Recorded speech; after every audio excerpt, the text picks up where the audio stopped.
Hello, welcome to another episode of Bloodhaus, the show where we talk about art house horror movies. I'm your host, Joshua Conkel. And I am Drusilla von Stepsister. Welcome to another week of Bloodhaus. How are you doing, Josh? I'm doing pretty good. No complaints. I don't know. It's been kind of a boring few weeks, so not much new to report on. I will say, usually when I run into someone on the street and they ask me how I'm doing, I've decided for the past 5 years that I would just be honest. And so I'm often like trauma dumping on casual acquaintances in grocery stores. Do it. Do you know what I find is that people love it? Yeah. People are like, oh, thank God, because I'm doing bad in the following ways. Yeah. I mean, let's be honest. Let's be honest. It's 2002. For the past 5 years have been bad. And especially if you're anyone that works in the industry, it's been a rough time and it doesn't seem to be getting better. And I feel like a lot of people are both burned out in a lot of aspects of their life, but also like burned out with masking the whole like, oh yeah, everything's good, nothing to report on. How are you doing? And like, it's we all know it's fake. Totally. I know I'm lying. I know you're lying. Why are we doing this? I went to see a movie this week that I'll talk about in a minute, but I ran into our mutual friend, Chelsea Stardust. Oh, yeah. And sat next to her, and she was like, how are you? And I was like, bad. And then I was just like, here's the list of shitty things. And she was like, thank God. Here's the list of my shitty things. And it was great. We got it out of the way. We both felt better. But to answer your question, in this moment, I'm actually fine. Everything's fine right now. How are you? I'm good. I had such a crazy busy week, and I'm basically working through the weekend. There's no rest for the wicked. I'm trying to move, so I'm trying to save money, make money. But I'm working on a project right now that necessitated me doing a photo shoot recently, and so it was a very last minute job and then a very last minute photo shoot. And thankfully, both my extremely talented partner who has a photographic background, Ivory, and then my very nearest and dearest friends, Danny and Ethan, are incredibly talented filmmakers in their own right. But then B, Ethan is an incredibly talented photographer in his own right from like a family of photographers. And he's an incredibly attractive man who also acts in models, which is even better. So basically the four of us kind of got together and built a makeshift shoot in it went in the span of like, oh, here's what we need to do to arranging it to like actually like having people in front of lights and cameras was all of like 48 hours, if not less. And it was literally like truly some like shitty rigs and gaffer tape and getting shit up and over. But you know what? It looked great. I'm really, really happy. Thank you. So was that a studio shoot? It looked like one. So that was a friend's backyard. God, it looked great. We hung we didn't have enough C-stands to hang the lights and to hang the backdrop. So we hung the backdrop up against a garage. Classic. Yeah, that's where we had the most space, was outside. Yeah. And we were doing really high contrast, dark photography. So we're like, we'll just wait for the sun to go down and shoot it outside. Yeah. Danny did all the lighting. Ethan provided a lot of the equipment, and then he and Ivory helped set up the shoot. And Ivory and I interchanged between photographing, and then I directed and styled, and got all the props together. It looks great. I'm really, really, really happy. I can't say what it's for, and I can't say it'll be a long time before whatever it is comes out. But I love doing little projects with my friends. It makes me so happy. I love, little family unit coming together to all make a thing. I love all pitching in. It's just so satisfying. And I don't really get to be on set anymore. It's been a long time since I've made a film or made a little short or anything. And so in the industry that I work in as a designer and working in like posters and book covers and DVDs and Blu-rays and album covers and fucking whatnot, the closest I get is to directing photo shoots. And I love it. I love it so much. I want to get back into like proper directing, but it's so satisfying to get to do this. And I've gotten to do so many this year. I'm very, very, very pleased. I want to do a photo shoot with you. I want to take photos of you. Please. I like my new hair, so yeah, it's very good. I like my new shag mullet, so I would love some photos. Well, I got to see a really cool movie this week. As I said, I sat next to Chelsea Stardust at the David Geffen Theater at the Academy Museum, which seats 1,000 people and is very beautiful, giant screen, and watched a nitrate print on 35 millimeter of Alfred Hitchcock's Rope. I love that movie so much. I loved it. I'd only seen it once, and it was probably like 25 years ago on DVD. And I remember liking it, but it's different to watch something with 1,000 people in a movie theater than it is to watch something on DVD. And so I didn't realize how funny the movie is and how witty it is. It played like The Last of Sheila or Knives Out or something like that in a way that I did not expect. There was a lot of laughter. Rope is such an incredible movie, and it has a weird reputation as a Hitchcock movie because on the one hand, it gets celebrated by film students as being a like technical marvel for what it is, and then on the other hand, there are people that are like, "Oh, it doesn't work. It's too stagey. You're just transposing a play into a movie." But it works like a charm. I think it works like gangbusters. I agree with you. And additionally, like it is one of the great murder comedy plays of that era when there were so many, and that was like a whole like industry within Broadway that is like fully preserved. Like all the things that make the play incredible are preserved in the movie, and we have that for the rest of time. And the script for the movie was like touched up and adapted by the actor Hume Cronin, who was in Hitchcock's Shadow of a Doubt. And it's like one of his only like writing. Well, he wrote some other stuff. It's like one of his like main writing credits, and it's such a witty, sharp, funny, mean script. The dialogue it's so gay and so catty and just like hysterical. It's also, for my money, the best like recontextualization and use of the Leopold and Loeb case ever. Yeah, probably for me too. Not that I've seen 100 of those, but there's a lot. There's a lot. I guess there are. Compulsion is kind of just okay. I remember I was in an acting class when I was in high school that we had to kind of like write short monologues to like perform. They had to be written, and they had to be like sourced from some prior texts but then recontextualized. And I was like really into beat poetry at the time, the like kind of cut up method. And that's so and I was also really into Hitchcock movies at the time, as if that's changed. And so I took the film script to Rope, and I cut up a bunch of the dialogue and rearranged it, and then mixed it with some of the prose from Daphne du Maurier's Rebecca. Ooh, that's cool. And I like intermingled them together with a few other things. I think probably some Burroughs. What Burroughs I could get away with reciting in an Indiana high school. And I totally forgot whatever the thing was. And, I probably got like a B on it at best.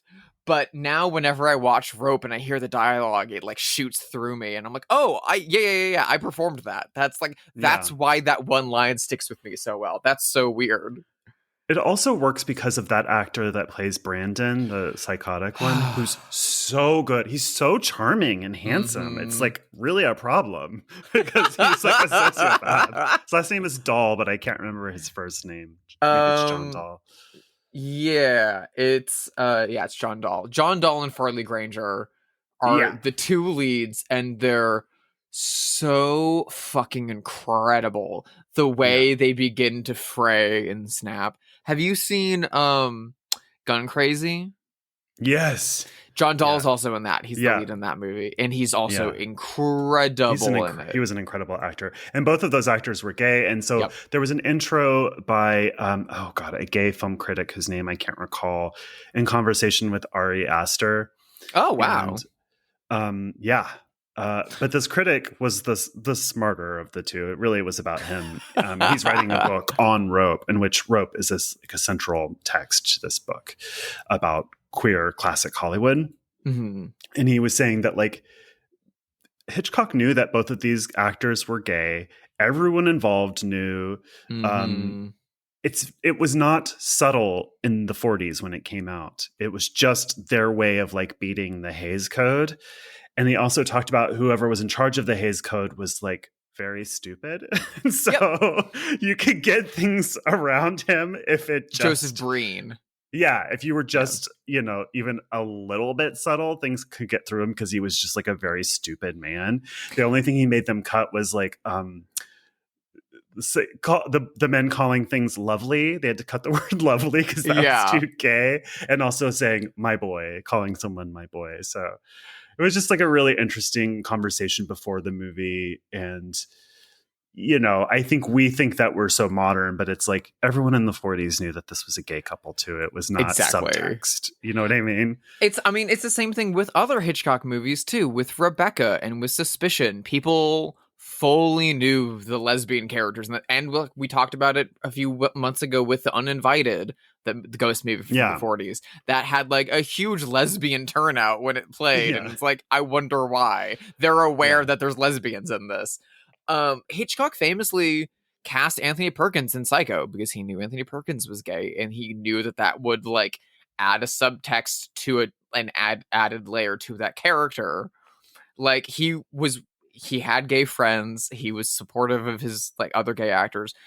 He originally didn't want Jimmy Stewart to play the professor in Rope. He wanted Cary Grant, who we know now was bisexual. He didn't want to do it because he was afraid it would implicate his bisexuality. Yeah, it was too on the nose for him, and he had been in a relationship with oh my god, the costume designer for Some Like It Hot and Auntie Mame, the Australian costume designer. They had been in a relationship in New York before either of them got to Hollywood, and he was out. He was Ori Kelly. I wanted to say Dory Sherry, but he was an executive and straight. Yeah. Ori Kelly was like famously out. Everyone knew it, and so Cary Grant was constantly like worried that he was going to out him and that he was in trouble. And he was having an ongoing affair with Randolph Scott at the time. Yeah. They like owned a house together. So it was way too risky. And for the longest time, he only ever played like kind of devious characters for Hitchcock until North by Northwest. Hitchcock's relationship with queerness and queer identity is something that I would love to do a much more extended thing on, because he is a very, very curious and not always incredible, but more progressive than we expect from the 40s relationship with it.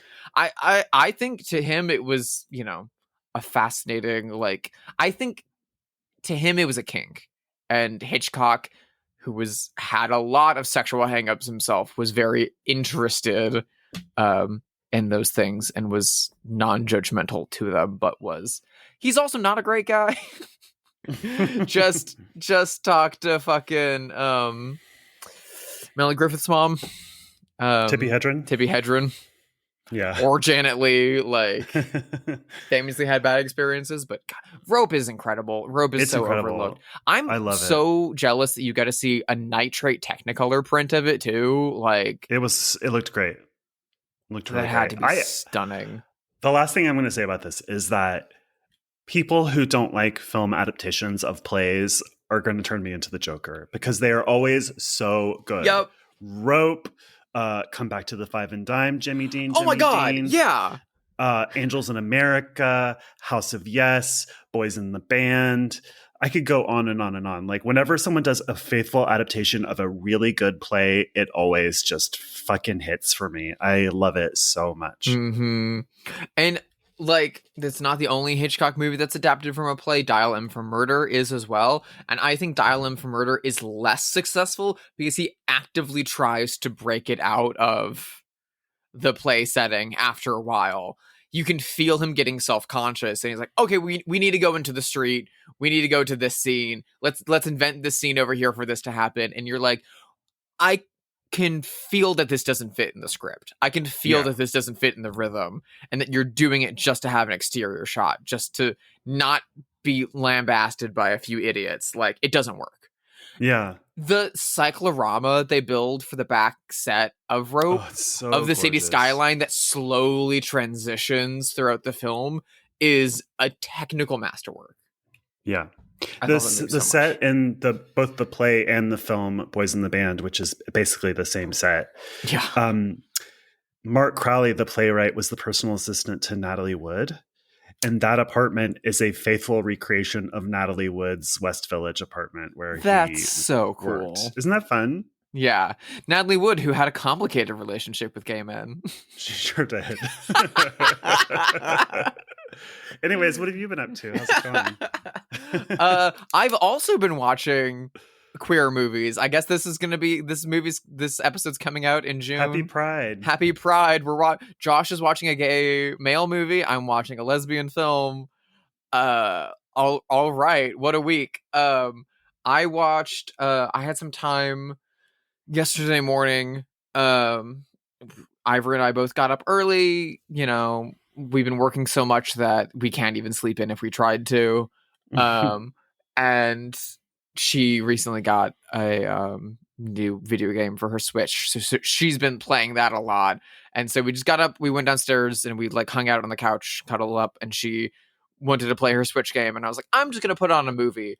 And I put on Alice Wu's Saving Face, which is streaming on the Criterion Channel. I've just announced that they're doing a new release of it as well on home video.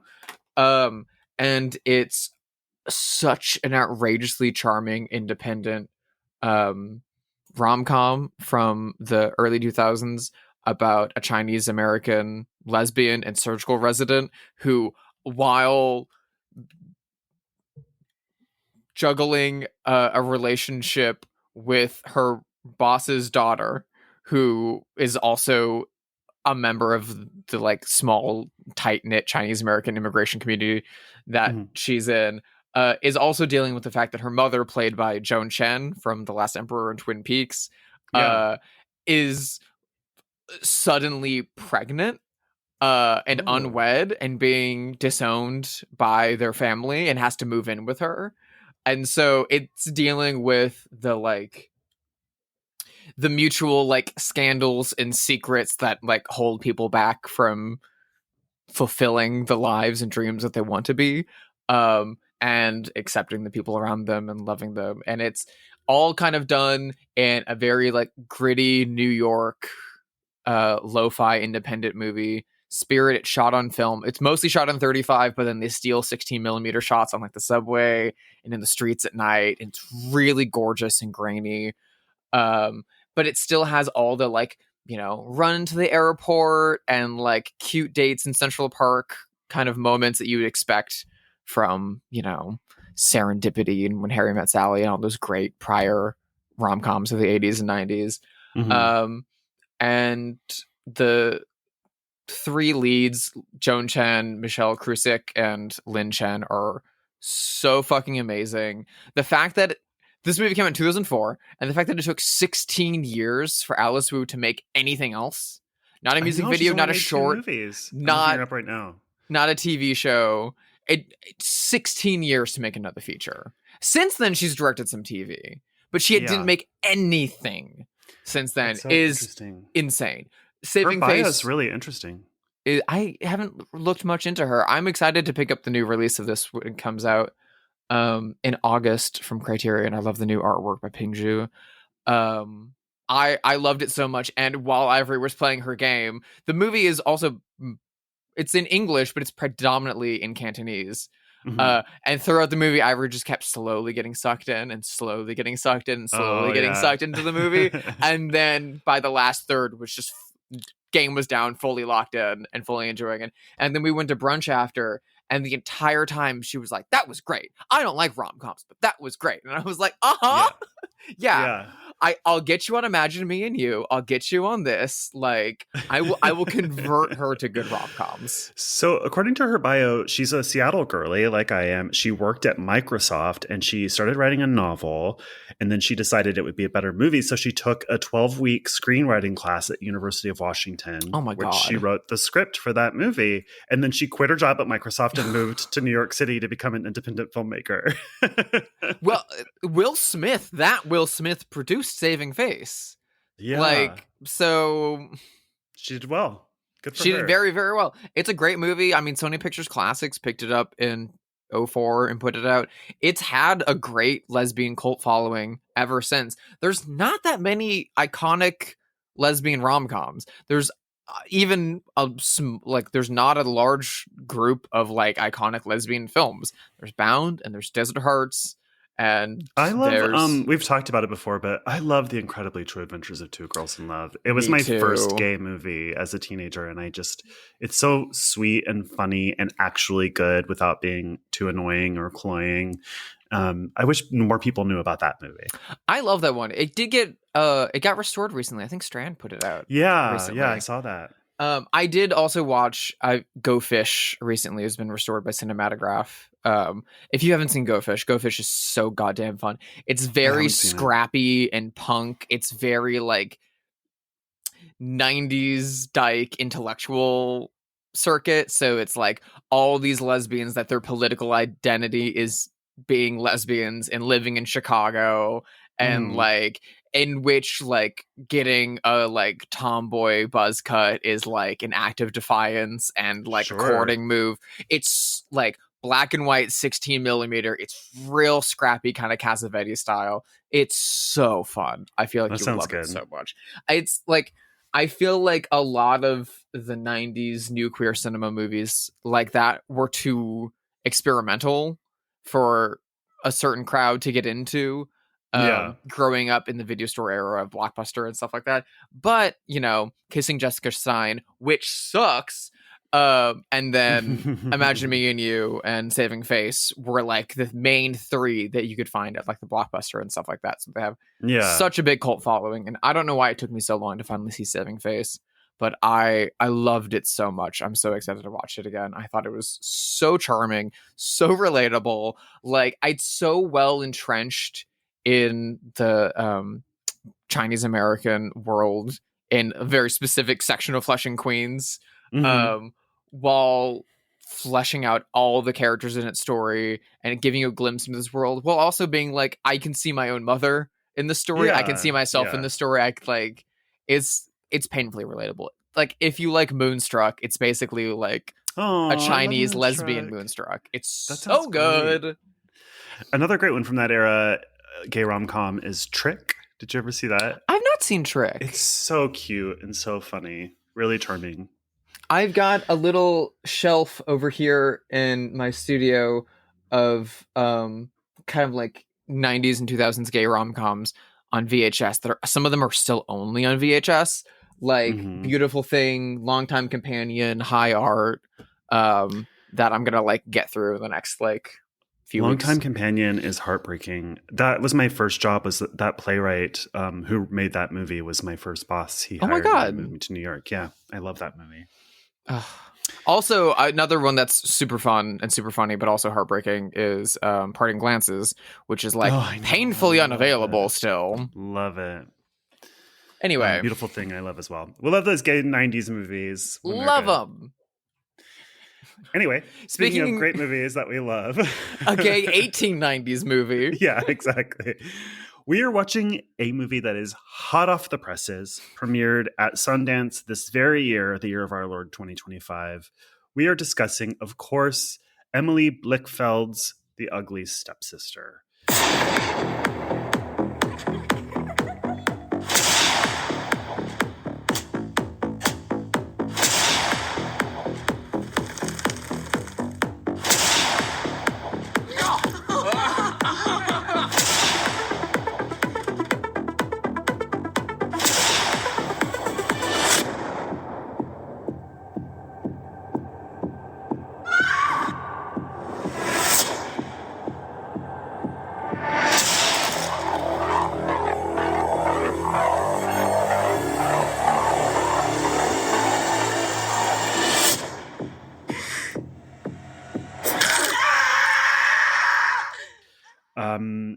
I first heard about this when it was showing up in everyone's Instagram stories. People who are more connected than I am and get invited to like early screenings at festivals and such were posting about how much they loved it. Then I started to get to messages directly about us being like, have you guys watched The Ugly Stepsister yet? Like I got a number of those messages. So when it came to Shudder, I finally sat down and watched it, raved about it. We rejiggered our calendar because I loved it so much. Made you watch it. You watched it last night. Here we are. Yeah. Ivory tracked this before I did. This is like Ivory bait. This is like... That's what I said to you too. I was like, Ivory's going to freak out about this. If you had to lay a trap for her, this is the movie. And so we've been tracking this since like international festivals into Sundance and been like, this looks great. This looks so good. My friend Mark did the US poster for it for IFC. So we've been so excited about it. And then it like barely got a US release. It barely got any theatrical at all. We live in LA, which is like the hub of movies. I know New York gets a lot more theatrical screenings than we do. And New York is geographically smaller, so you can like, and has better public transit, so you can get around to screenings better. The only screenings of The Ugly Stepsister in LA were at theaters on the West Side, and they were all at extremely inconvenient times. It was like 2 p.m. Like I really, really, really wanted to see it in theaters, and I like was basically unable to because I have a full-time job and I live in Glendale. So that's not going to happen. I'm not driving to the West Side. I'd rather go to New York City and see this than drive to the West Side. Honestly, it would be more convenient for me to hop on a plane. Yeah. I saw someone friend sent me a thing like, oh, the Criterion van's coming back to LA. They're going to be in Santa Monica in June. And I'm like, I'd rather fly to New York. Yeah. I'll go to the actual closet in New York than go to Santa Monica. But as soon as it came to Shudder and it came time for us to do it, we watched it on Shudder last night. And literally as soon as we got to the opening titles, we were both like, I wish I could have seen this in theaters so goddamn bad. This movie has one of the best opening title sequences I've seen in a long time, both from like a typographic standpoint and just from like the design and thought put into an opening title sequence and the way that sets the ground floor for the rest of the movie. Beautiful. No notes. I love the score of this. Oh my god, aesthetic of this. It really the title drums and timpani and the like synth score that comes in and guitars. It kind of is like a mix of like chamber quartets, like chamber music, old-fashioned chamber music mixed with like the synth scores of trashy 80s movies a little bit, like kind of giving Stranger Things kind of vibes a little bit. Yeah, but I feel like it's almost into like, you know, like the new romantic Adam Ant new wave kind of stuff, like stuff that you would hear in like Liquid Sky, maybe not as carnivalesque and obnoxious as Liquid Sky. I hate the score of Liquid Sky so much. We could also say like Tenebrae, but like it's so smart to do that because again, the other great movie that came out this year that didn't get much of a release that also tied the two romantic periods together of the 1800s and the 1980s was the British film from Alice Lowe, Time Stalker. Which did a very, very similar thing, and this would be a good double feature. And it was so cool. There's a few sequences in this that are like set to like pulsing synth, almost like Sparks, Adam Ant kind of vibes that are so fun. I wanted to put on a fucking like double-breasted jacket with epaulettes and do some war paint midway through this movie. Yeah, it really taps into the aesthetic of like, there's an author that I'm obsessed with named Otessa Moshfegh, who is very divisive. But this is like this feels like one of her novels. She wrote the novel Eileen, which the movie is based on. Also a very popular book called My Year of Rest and Relaxation. Mm-hmm. But most recently she wrote a medieval set novel. But her books are like about classical femininity, but then there's like these really gross elements, like people pooping their pants and vomiting and like, you know, so it's like, this is very much the vibe. If you like this movie, you'll like her writing. But what this is just like a retelling of Cinderella, basically. A woman who is a widow marries who she thinks is like a rich man. She thinks she's marrying up. She has 2 teenage daughters. One is Elvira and the other is Alma. And the man that she's marrying has a teenage daughter of his own, and her name is Agnes. Agnes, thank you. And on their wedding night, the old man dies, and they discover that he never had any money, and he was marrying them because he assumed that they had money, so now they have nothing. The main character is Elvira, the oldest stepdaughter of this widow, and she is quote-unquote ugly, and the other stepsister, Agnes, is conventionally beautiful. Elvira is obsessed with the prince, Julian, who has a self-published book of poems that she's obsessed with, which is so funny. And just as you would expect from the Cinderella story, he is having a ball to choose a bride. The stepmom thinks, oh my God, I know what I'll do. I'll fix my ugly daughter with primitive plastic surgeries. She'll compete for the love of this prince. She'll obviously win, and then we'll be set for life. And of course, we know the story of Cinderella. That's not what happens. So basically, it's turning the Cinderella myth into a body horror. So, as I mentioned, the stepmother puts Elvira through a number of primitive plastic surgeries where they're smashing her nose with a little chisel and hammer.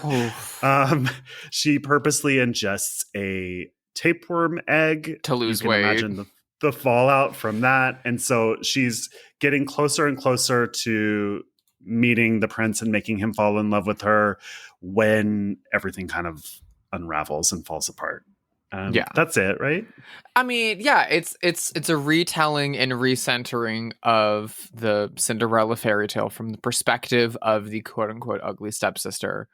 And again, we're sourcing the like grim fairy tale for this, yes. Not the Disney one, in the same way that The Lure was like going back to the source fairy tale of The Little Mermaid, which both these include a lot more blood and gore than you would get from labor union's least favorite animation head, Walt Disney. The FBI's favorite commie informant, Walt Disney. Dude,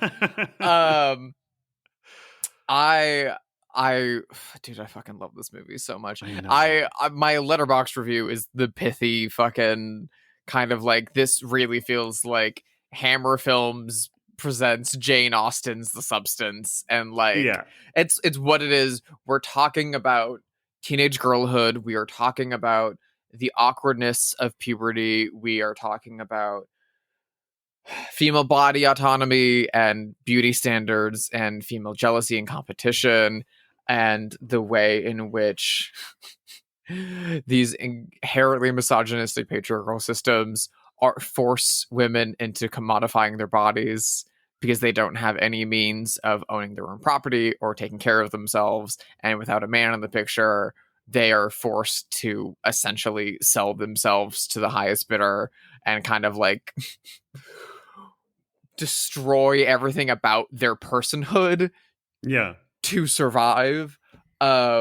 And this is an extremely literal version of it, and the way in which that it uses historical accuracy with the tradition of gothic horror film and of body horror film.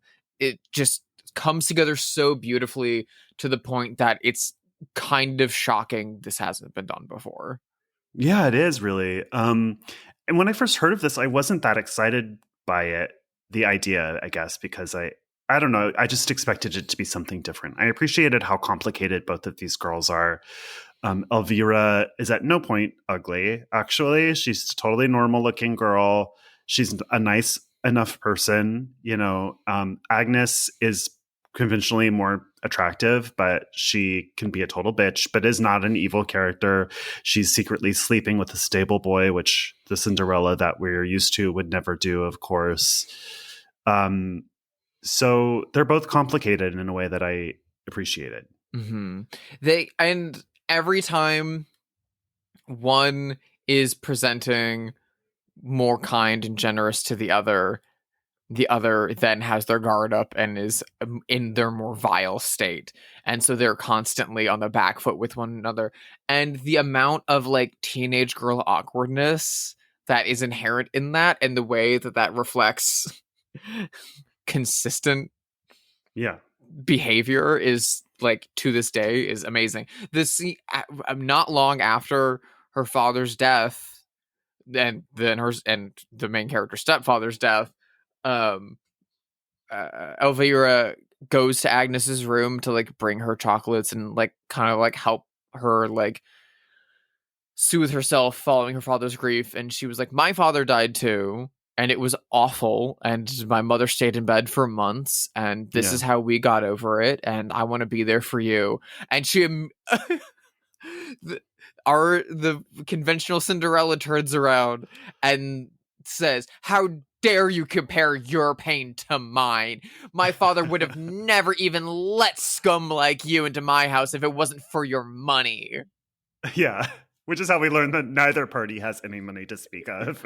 Her running through the house to find her mother to yell, they don't have any money! It's so funny. It's so good. I was going to say, when you talked about the girls constantly putting each other on the back foot, I mean, what else can you expect in a society where a woman's only currency is her beauty? It's like they don't really have a choice in the matter.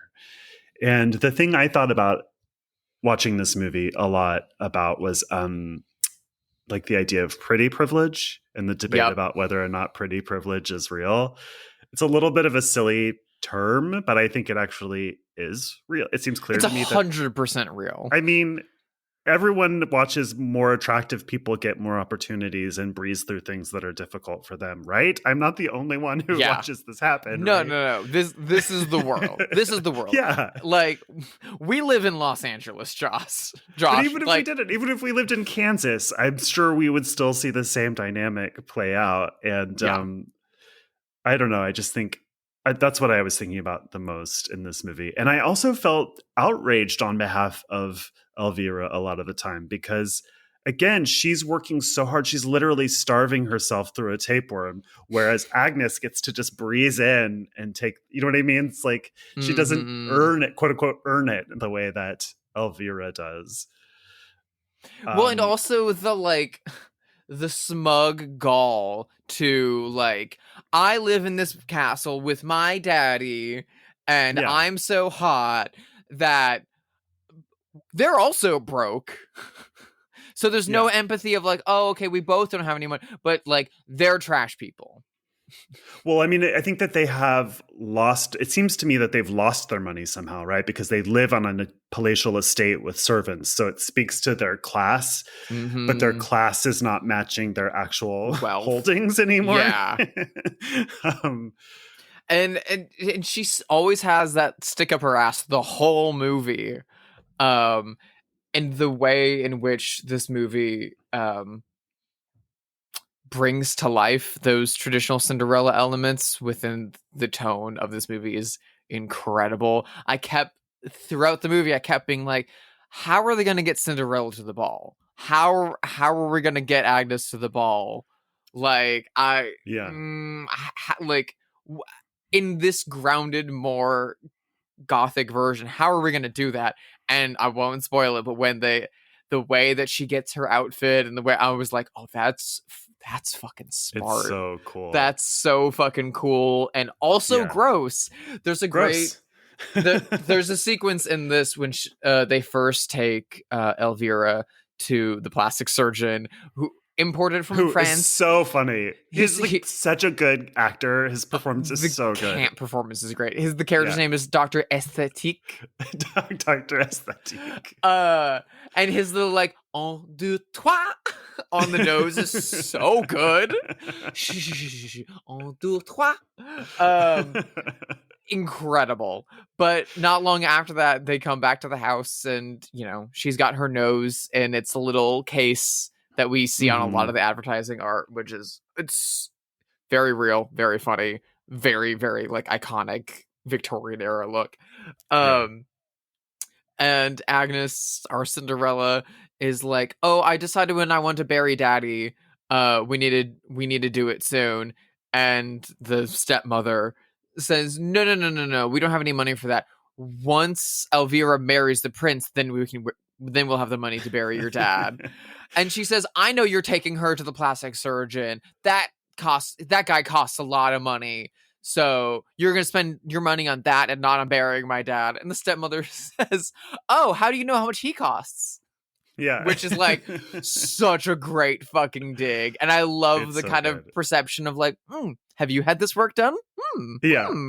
I love also that the stepmother Rebecca is like, we can't afford that. And so the dad's body is just rotting in another room the entire movie, just falling apart and getting worms. This movie, so good. The comp to The Substance is an apt one. They've tonally, I mean, they're so different, but like what an incredible double feature that would make. Mm-hmm. Same with The Lure. This would pair so well with The Lure. Totally. I think this and The Substance are both really gross and really funny, which I really appreciate. I like a movie that's so gross it makes you laugh. You know what I mean? Both of these movies do that. I think Greasy Strangler is kind of that sort of kind of movie where it's just so outrageously gross that you're barrel laughing. The level of like gore and the commitment to it, the practical effects are really good. And there's CGI augmentation to it, but like there's a lot of practical effects. And the tapeworm's fucking disgusting. I had to take my glasses off. I can't handle the tapeworm stuff. No. I had to take my glasses off at the scene with it. But also, I think the thing that made me even more squeamish, I won't spoil much of it, but is the scene in which she gets eyelash extensions. Oh God, yeah. Oh, God. Which has so many lovely additional elements from like the two other nurses that are helping. Yeah. One who's had a very primitive breast augmentation surgery. One who's implied has also had the similar eyelash treatment that hasn't gone well. It's so fucking disgusting, to the point that I'm glad I didn't see it in theaters, because I was able to have a more genuine, earnest, loud reaction to it in my own home.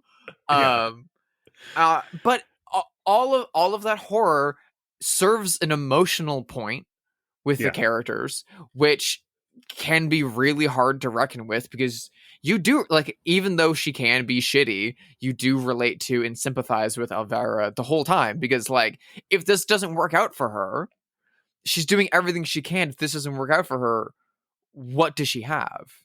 What does her family have too? I mean, her family starves without her marrying the prince. Her sister, who's younger than her, who's like only starting to find her way in this world, and who's like having to follow in Elvira's footsteps behind her and see all the pain that Elvira is going through to help them out. Her sister, Alma, who's kind of the only character that gets to the movie unscathed, who also has like a quiet like C-story of her own like gender expression. She like has a more masculine presence throughout the kind of back half of the movie, and seems to reject the femininity that Agnes covets, that Agnes and Elvira covet. Not a woman yet too. Like, part of the reason that she goes unscathed of the movie is because she hasn't had her period, and when she does midway through. Yeah, I know, when she does, it's almost like a small tragedy, because now it begins. Yeah, you know, and that happens at the peak of the worst part of Elvira's quote unquote transformation throughout the process of this movie. So it's very quickly paralleled with how pained and how much awful pain Elvira is in. So that like, it's just like, there's your mirror. So when we see her later and she's in like masculine clothing and blazers and stuff like that, and then kind of takes on a more caretaker role, it's very, very apt and very, very sweet. And like, I love her character so much in this. I love the ending of this too, which we won't spoil, but I love the prince. He's such a piece of shit. His two little friends are so awful. Oh my God. The fucking like misogynistic, almost rapist prince who they find like pissing in the forest, talking about whether they prefer virgins or girls who had it before. And then he has the gall to write a book of poems. Yeah. I love when she's in the bathtub reading the book of poems and talking to Agnes, the pseudo Cinderella, and is like, what do you think the snake symbolizes? And she's like, his penis. Yeah, duh. What do you think? This also added to the list of Killing of a Sacred Deer and Buzzard of movies with great gross out spaghetti eating scenes. Yes, spaghetti in the bathtub, right? She's like eating it with her hands and it's dropping in the bathtub with like the clumps of hair that are falling out. Yeah. Like gummo as well. Yeah. It's so a long list. We need to put a letterbox list of spaghetti in the bathtub. Well, movies. Bloodhaus is now on Letterboxd. I'll make a spaghetti list. The costumes in this are incredible. Oh my God. Beautiful gowns, as Aretha might say, or she's still here. You're getting the perfect fairy tale ball gowns and all of that. Beautiful locations. It's filmed in, palatial estates and grand ballrooms. You're getting all that beautiful period piece stuff. The costume designer of this movie was Menel Rasmussen, who is Lars von Trier's costume designer. Oh. She designed all the costumes for Breaking the Waves, Dancer in the Dark, Dogville, Melancholia, Nymphomaniac, Europa, Well, this basically must have been such a treat for them. Every Von Trier thing. She's like a go-to. And Thomas Vinterberg. She did The Hunt. She did Another Round. The fact that on your first movie, you get one of the very best costume designers in your part of the world or just ever for this kind of period film is so perfect. Yes. But if you're a costume designer, wouldn't you love to do a period piece? I mean, they come out so rarely. It feels like you would jump at it. I do get envious of European filmmakers because you can government funding. Yes, government funding. Oh, I thought that's what you were going to say. Yes, sorry, that goes without saying. Government funding, and more government funding for the arts. There's a lot more people with specialized backgrounds and a lot more trained actors that have more experience and something like that. But then also there's a lot of old castles you can rent and shoot at. I know. All we have is plantation houses, and luckily those are burning down. Yeah, we've got Monument Valley, and what else? Yeah. But there's so many gorgeous shots of carriages riding through the countryside that are filmed with slow zooms that feels out of a Roy Ward Baker Hammer film or Barry Lyndon. There's a lot of dream sequences in this that are shot and lit Mario Bava films. It's so gorgeous. I tried to look up whether the original Grimm, I can't remember what the answer was, the Grimm's fairy tale, whether it was Wicked Stepsisters or Ugly Stepsisters. And I guess it could be a matter of translation. But I was thinking about the extent to which in the versions of this story, we are meant to associate ugliness with wickedness, right? Yeah. It's a shorthand, beauty is associated with altruism and ugliness is associated with wickedness. And we see it with witches from fairy tales. They're old crones or they're ugly stepsisters. I don't know. I was sort of swimming in the stew of that and thinking about how this movie is turning that on its head or not. I think it is very much turning that on its head and criticizing that to a degree. There's a great line in this movie where the head of the finishing school, the awesome lesbian at the head of the finishing school who's sleeping with the dance instructor. Yeah. Love them. Where she has a really lovely heart-to-heart with Elvira. Granted, it has a fucked up consequence, but has a really lovely heart-to-heart with Elvira, where she says, I see you. I know what you're striving for. It's really brave of you to be doing this. And I know how much pain you're putting yourself through and how much you're willing to do this. Let's take you further. And she says, I know. Hands her a tapeworm egg. But the really important line that she says is, you're trying to make your outside match your inside. Yeah. Which, gorgeous line, and that is what a lot of trans ideology is like espousing. But also to a like metaphorical standpoint is like, okay, this is how she sees herself on the inside. We get a lot of kind of fantasies and dream sequences of her in a blonde wig running off with her prince in like bava lighting. But also there is the then metaphorical answer to that, which is what is her personality? What is her true self on the inside? And is that monstrous and evil and vile? And as she goes through this to quote unquote correct her outside, is she then enduring gray fashion corrupting her inside? So there's a little bit of that. She treats Agnes very, very kindly, if not awkwardly, at the beginning of the film when they first meet. She does treat her worse as the movie goes on. Yeah, but never too bad. Yeah, in my view, she doesn't become wicked over the course of she's a flawed character for sure. But she doesn't become like evil. No. Along this journey. And to me, the movie is a tragedy, although a very funny one, of course. But like it's a tragedy because the movie is highlighting this journey of what one woman goes through when beauty is the only source of power that she has at her command. Or at least she thinks that. And then she has a dark ending. She succumbs to that. So yeah, it's just what it is. It is funny that this movie has a very similar end shot to Barry Lyndon. like very similar end shot to Barry Lyndon. It's very funny. God. I didn't connect that. That's so funny. Someone has wasted a fine family fortune, I see. Fucking love that movie.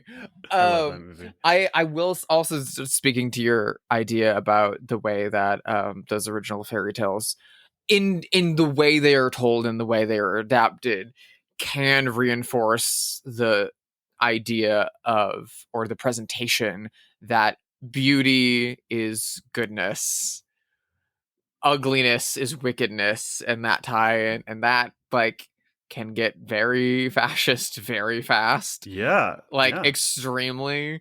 And to, I don't know, simplify it down to those levels and then feed it to children and then make a multi-million-dollar, let's say, amusement park franchise based on that, and encouraging adults to have infantilized views of themselves and of art where they only want to engage with that level of presentation is, fascist and is not good for mental progression. Yes. I hate Disney adults.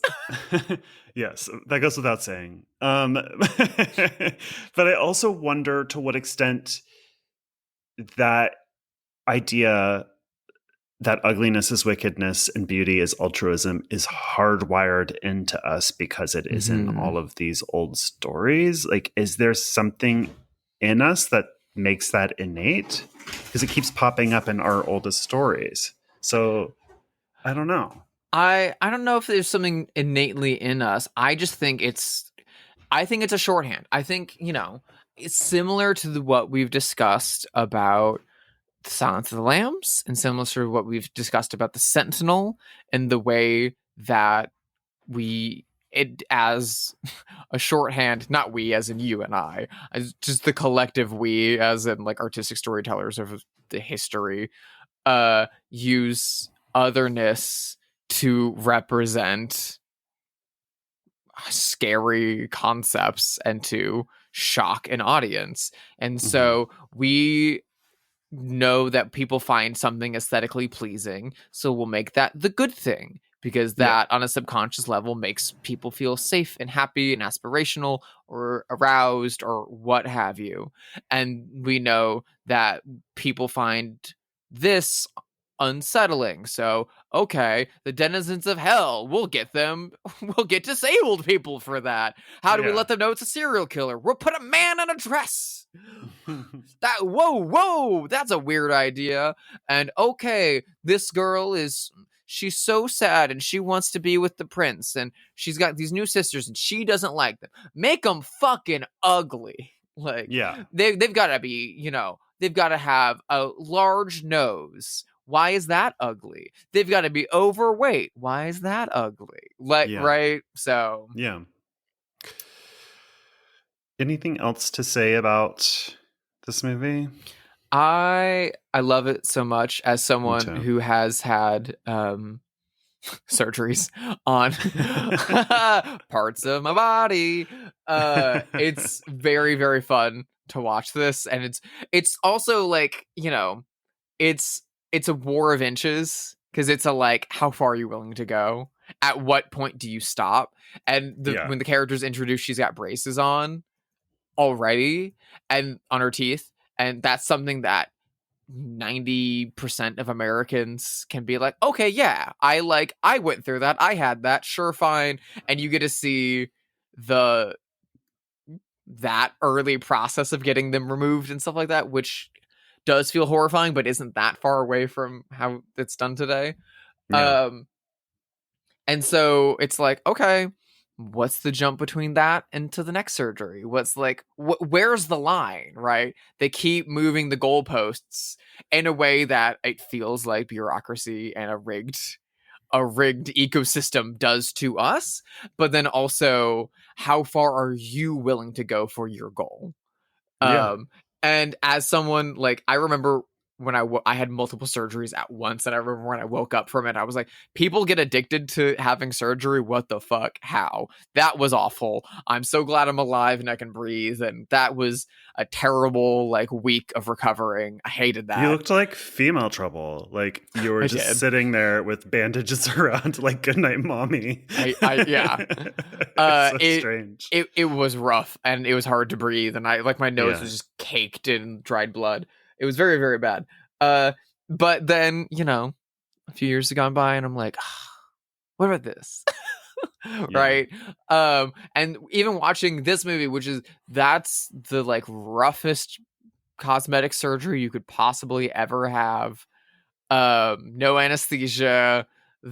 They're just going in, raw dogging it. Maybe we'll just rub some cocaine in it. And even then, I'm like, oh god, oh, that's awful. And then like 2 scenes later, I'm like, she looks great though. So, she does look good. What does that say about me as an audience member? She looks good before it all starts falling apart. Even her eyelashes look really cute. I was gonna say, they give her the like Shelley Duvall and Brewster McCloud eyelashes, and I was like, that works on her. She looks great. It looks great. Yeah, it looks great. Is it worth it? Maybe. Maybe. Depends. Well, let's play our favorite game, Have They Seen It, where we speculate wildly whether notable figures have seen this movie. This person, I don't know if you'll know who they are, so you might need to like Google image them as we talk. Me or the audience? You and the audience. This person is a famous YouTuber, and I'm being a little bit cagey around the pronouns because I don't know this person's pronouns. Their name is Jeffree Star. Oh, I hate Jeffree Star. Evil makeup YouTuber who became, I think, a right-winger. Jeffree Star's been around since the mid-2000s. Jeffree Star started as like a pop punk musician in like, I had like a Warped Tour compilation with a Jeffree Star track on it. Jeffree Star's been around. Jeffree Star is also super transphobic and racist. Is that right? Yeah. Famously racist. Like famously racist. I knew the racist part, but that's why I was being cagey around pronouns, because to look at a photo of him, you might guess that he's a trans woman. Nope. You know? But no. Transphobic. Yeah. Transphobic. Okay, interesting. Yeah. Said some really awful things about non-binary people, like...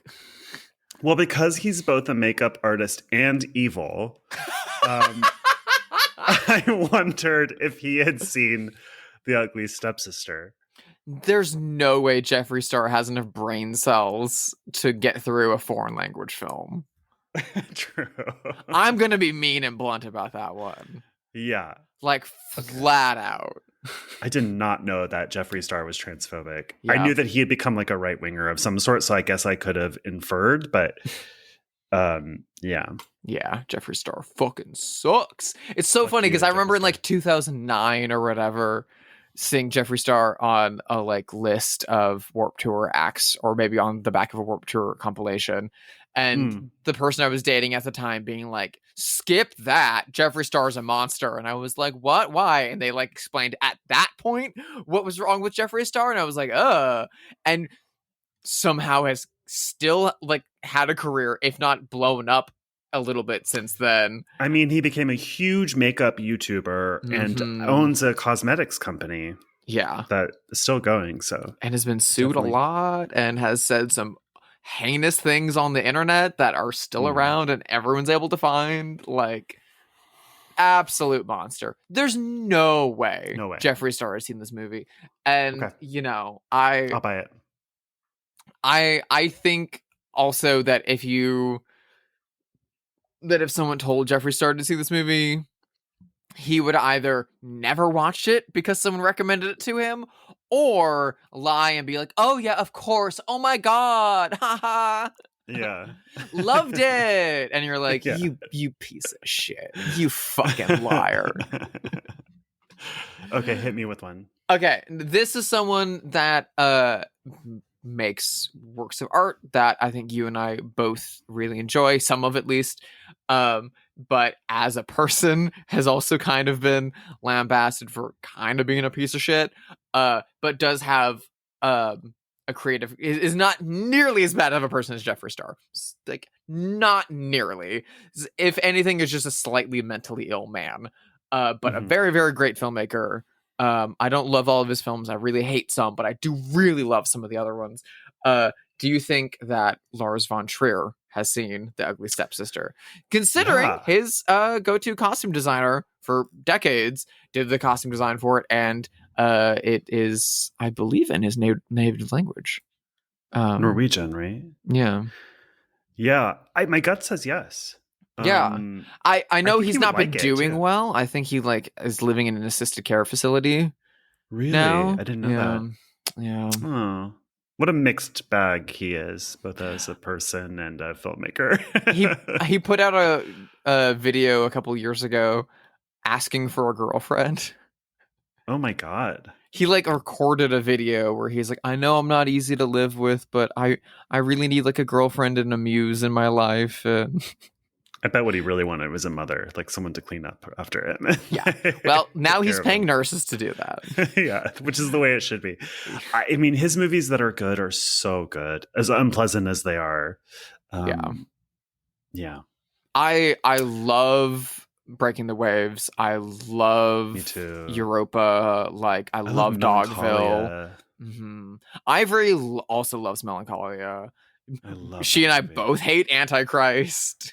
I never saw it because I knew I would hate it. It is in our opening credits, though.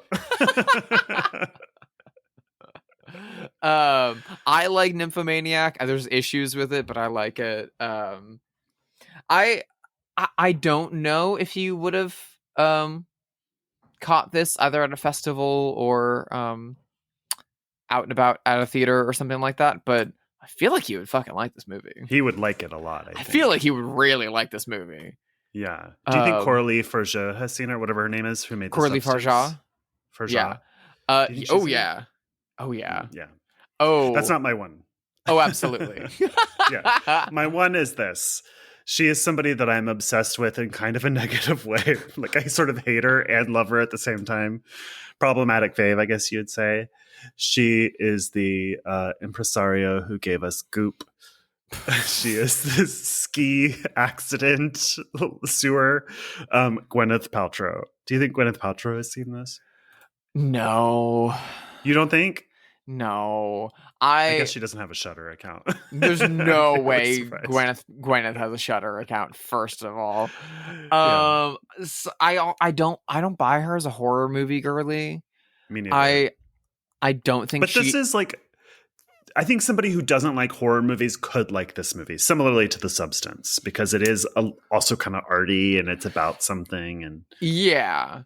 However, I don't know if I don't know if she.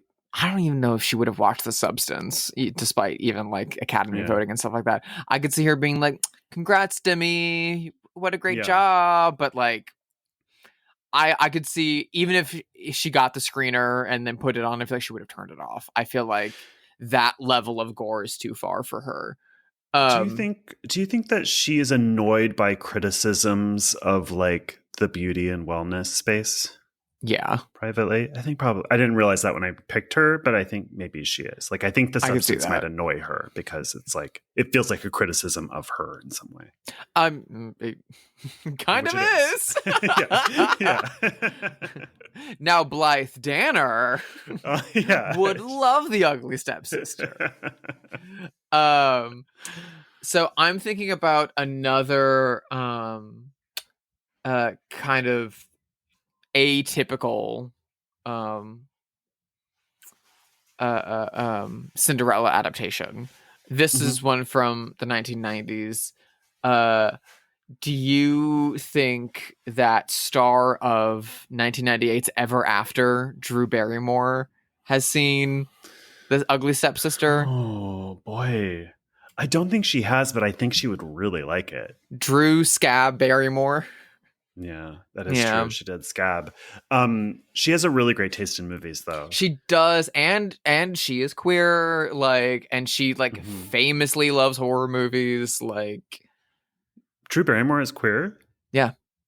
Is she queer in the way that she's a bisexual woman who's married to a man? She's been married to a handful of men, but she's also very publicly had many long-term relationships with women. Okay. Yeah. I'm not a gatekeeper of queerness. I just surprised. No, she like she's out. She's been very open. There's like hundreds of photos of her from the 90s, 2000s, 2010s, like having relationships with different women. Yeah. Good for her. But also, let your writers strike, you fucking bitch. Yeah. Thank you for producing Scream. Thank you for Charlie's Angels. But please, God, like... I feel like she eventually apologized. She did. Like, didn't do it, right? She did. I remember there was an obnoxious... But it was like right before the picket lines did break. So it was like, girl. Yeah. I just remember there was a really obnoxious tweet at the time that was saying that people are madder at Drew Barrymore than they are at Bill Maher, who is also scabbing. And it's like, well, yeah, duh, because we like Drew Barrymore and we hate Bill Maher. So we're disappointed in her and expect it from him. Yeah, exactly. You know? Well, it's the same when like, oh my God, the singer from Black Veil Brides is accused of sexual misconduct. And you're like, no fucking shit. Not surprised, okay. And then it's like the singer from Anti-Flag is accused of sexual misconduct. And you're like, motherfucker. Then I'm mad. Because like you made songs about you like made your whole identity around this. Being a good guy, being very progressive, being very socialist, being very lefty. And but you're going to be fucking, exactly. It's more painful coming from Drew. Exactly. I think she's walked stuff back. I think she's made apologies. And I would hope that she loved The Substance. I think she did love The Substance. She is on record having loved The Substance. So. That she would then go check this out. But additionally, I would love for her to kind of get jealous of The Substance and be like, put me in a horror. Like, I want her to like go fund a horror movie to like star in. She's also a director. She could go direct. Exactly. She gave us Donnie Darko. She gave us Scream. She also directed one of the best lesbian roller skate movies ever. She could make this happen. Also, just as a side note, as a poster designer and a graphic designer, if you ever want an example of what like early computers did to graphic design just aesthetically in the late 90s and early 2000s, look no further than the poster for Ever After. It is like such an encapsulation of 1998, 1990 graphic design. And a lot of that like pops up in like album covers and band shirts of that era, and like Buffy the Vampire Slayer stuff had stuff like that. It's a lot of like loose overlay collage of like kind of like stock Victorian illustrations, kind of romantic. It feels like a girl's sketchbook to a degree. It's so hyper specific of that time. Totally. I mean, this is how like the art for Felicity always felt. Dawson's Creek, like, yeah. You can feel those things like flashing across the screen to like of like female vocalists over acoustic guitar, like and you're like, she's going through something just like me. Yeah. Felicity got a bad haircut just like I did.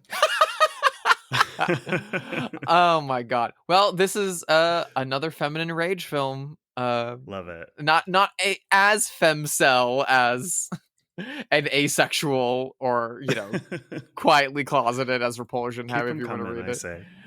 Truly keep them coming. Although we are pivoting away from them for a while. Anyway, thank you for listening to this. Not next week. Not next week. Not next week. I don't expect anything in particular from next week. I'm an open book. Can't wait to see what it has to offer. I'm expecting something wild. You can email us at bloodhousepod@gmail.com. You can follow us on Instagram, but we also have new socials. Yes, we have a Letterboxd. And a Blue Sky. Right? And a Blue Sky, yes. You can follow us on Letterboxd and Blue Sky now. Bloodhouse Pod. We are there. Drusilla, what about your socials? You can follow me on Blue Sky and Instagram at Sister Hyde. You can also find my work at sisterhydedesign.com. New stuff coming soon. Keep that tab bookmark. If you want to get in contact with me about work, go to that. There's a little contact page on there with information. Hit me up. And then additionally, or if you want me to go direct your feature or music video, I'm doing stuff like that again now too. Ooh. Fucking whatever. I want to be working. I don't want to sit still. And additionally, you can follow me on Letterboxd if you look for Sister Hyde or Drusilla Adeline, and you can see why I gave that new SNL biopic movie a pretty low rating. Oh, really? It's fucking stupid. It looks great. Some of the performances are great. Corey Michael Smith is the standout. He's always so good. He's great in all the Todd Haynes movies. He's painfully good as Chevy Chase, but god damn it, that movie's frustrating. Go read that. Yeah. Go read that. And you can see what else I'm watching throughout the week. What about you, Josh? How can people compare themselves to you? Please don't, but I am at Joshua Conkel on Instagram, Letterboxd, and Blue Sky. Next week, we are watching a movie that is a remake of a very famous classical era film. What are we watching? It's funny that of the two most important German expressionist horror films, we haven't done either, but we will now have done almost all of their remakes. That's true. We've covered 2 remakes of Nosferatu, and now, basically in title only, we will be doing the remake / sequel, technically, to the German expressionist classic, The Cabinet of Dr. Caligari. We will be doing the 1989 film, directed by graphic designer, movie poster designer, Penthouse creative director, and porn film director, Steven Sayedian, aka Rinse Dream, one of the best artists of the 1980s. One of the most Drusilla movies we could possibly program. I'm shocked it took us this long. A movie about gender identity, female sexuality, body horror, drugs, medicine, mental illness, and giant tongues coming out of walls. We will be watching 1989's Dr. Caligari. Ooh, I'm so excited. I have no idea what to expect. Bye, everyone.